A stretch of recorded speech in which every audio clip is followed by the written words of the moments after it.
जे 13 सदस्य इथे उपस्थित झालेले आहेत त्यांनी अविश्वास हा दाखल केलेला आहे। या क्षणापर्यंत त्या मतदारसंघाचं जे नेतृत्व करतात त्यांनी यावरती एक चकार सबूत देखील काढलेला नाही। नगरसेवकामध्ये एक वाक्यता ठेवण्यामध्ये ते अपयशी ठरलेले आहेत। त्याचबरोबर विकासाच्या कामामध्ये जनतेच्या सेवेमध्ये देखील त्यांचा समन्वयाचा हा मोठा प्रमाणात अभाव राहिलेला आहे। जनतेचं हित हे सर्वांचं हित आहे, त्याला प्राधान्य दिलं पाहिजे। माझ्या निवडणुकीच्या अगोदर हे सदस्य आले असते तर कदाचित मी 622 मताने पडलो नसतो। नगरपंचायत कर्जत, जिल्हा अहिल्यानगर। सर्वसाधारण 3 वर्षापूर्वी नगरपंचायतची सार्वत्रिक निवडणूक पार पडली आणि निवडणूक झाल्याच्या नंतर भारतीय जनता पार्टीला 2 जागा मिळाल्या। काँग्रेस आणि राष्ट्रवादी काँग्रेसला 15 जागा मिळाल्या होत्या आणि आता त्या 15 जागेचे गटनेते संतोष आप्पा मेहत्रे यांच्या नेतृत्वामध्ये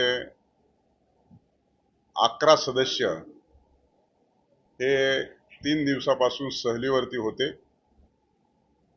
आमचे 2 सदस्य देखील त्यानंतर त्यांना जॉईन झाले आणि आज 13 सदस्य कर्जत नगरपंचायतचे आज मी विधान भवनामध्ये आज माझा दिवसभराचा अतिशय बिझी शेड्यूल बैठकींचा होता, आज भेटण्यासाठी आलेले आहेत। आता त्या संदर्भामध्ये आता विस्तृतपणे तपशीलवार सगळ्यांशी चर्चा करू। शेवटी हा ज्या कारणास्तव उठाव झालेला आहे आणि ज्या वेगवेगळ्या कारणाच्या अनुभवाने कर्जत नगरपंचायतच्या कार्यक्षेत्रातील जनतेला समस्यांना तोंड द्यावं लागत आहे, अशी त्यांची जी भावना निर्माण झाली आहे। निश्चित स्वरूपामध्ये आता मी त्यांच्याशी चर्चा केल्याच्या नंतर ते मला भेटायला आलेले आहेत आणि या भेटीच्या अंती त्यांनी जो काही अविश्वास प्रस्ताव सादर केलेला आहे, जिल्हाधिकाऱ्याकडे दाखल केलेला आहे, त्या संदर्भामध्ये चर्चा करू। आज जे 13 सदस्य इथे उपस्थित झालेले आहेत त्यांनी अविश्वास हा दाखल केलेला आहे। या क्षणापर्यंत त्या मतदारसंघाचं जे नेतृत्व करतात त्यांनी यावरती एक चकार सबूत देखील काढलेला नाही। संपूर्ण सपशेल अपयश आलेला आहे। नगरसेवकामध्ये एक वाक्यता ठेवण्यामध्ये ते अपयशी ठरलेले आहेत। त्याचबरोबर विकासाच्या कामामध्ये जनतेच्या सेवेमध्ये देखील त्यांचा समन्वयाचा हा मोठा प्रमाणात अभाव राहिलेला आहे। दिलेला शब्द पाळला नाही, आनाभाका घेतलेलाही पाळला नाही आणि त्यामुळं अतिशय वातावरण दूषित झालेलं आहे। त्यामुळं वाद उफाळून आला आणि उठाव झाल्यामुळं जिल्हाधिकाऱ्यांकडे हा अविश्वास प्रस्ताव दाखल झालेला आहे। परंतु मी त्या भागाचा लोकप्रतिनिधी 10 वर्ष होतो, 2 वेळेस माझा पराजय झाला।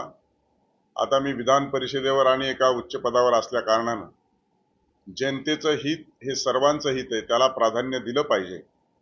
माझ्या निवडणुकीच्या अगोदर हे सदस्य आले असते तर कदाचित मी 622 मताने पडलो नसतो। परंतु ही आकसाची आणि क्रोधाची भूमिका मनात न ठेवता शेवटी जनतेला आपण उत्तरदायित्व आहे आणि म्हणूनसाठी आज सगळेजण मला भेटण्यासाठी इथे उपस्थित झालेले आहेत। शेवटी जनतेच्या प्रती आपल्याला विकास हा केला पाहिजे, सुविधा ह्या उपलब्ध करून दिल्या पाहिजे, ही भावना घेऊन आता सर्वांना बरोबर घेऊन पुढे जाण्याची भूमिका मी ठेवलेली आहे। त्यामुळे त्यांचे जे काही प्रश्न असतील, जे काही अडचणी असतील, त्या अडचणी समजावून घेऊन येणाऱ्या कालखंडामध्ये आम्ही पुढे जाऊ।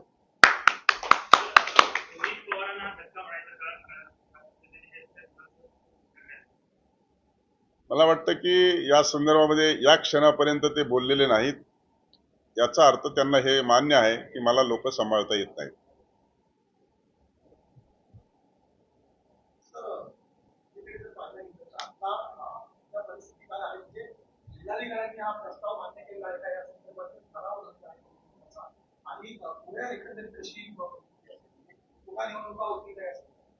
जिल्हाधिकाऱ्यांकडे अविश्वासाचा प्रस्ताव सादर झालेला आहे.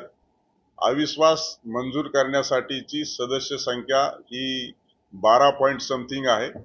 13च्या संख्येने 17 मध्ये 13च्या संख्येने हा अविश्वास प्रस्ताव सादर झालेला आहे आणि हा अविश्वास प्रस्ताव आता लवकरच जिल्हाधिकारी कार्यालय त्या संदर्भामध्ये कायदेशीर बाजू तपासून घेऊन ते अविश्वास प्रस्ताव पारित करण्यासाठी मीटिंग हे नगरपंचायतमध्ये बोलवेल आणि त्या दिवशी याच्यावरती चर्चा घडेल.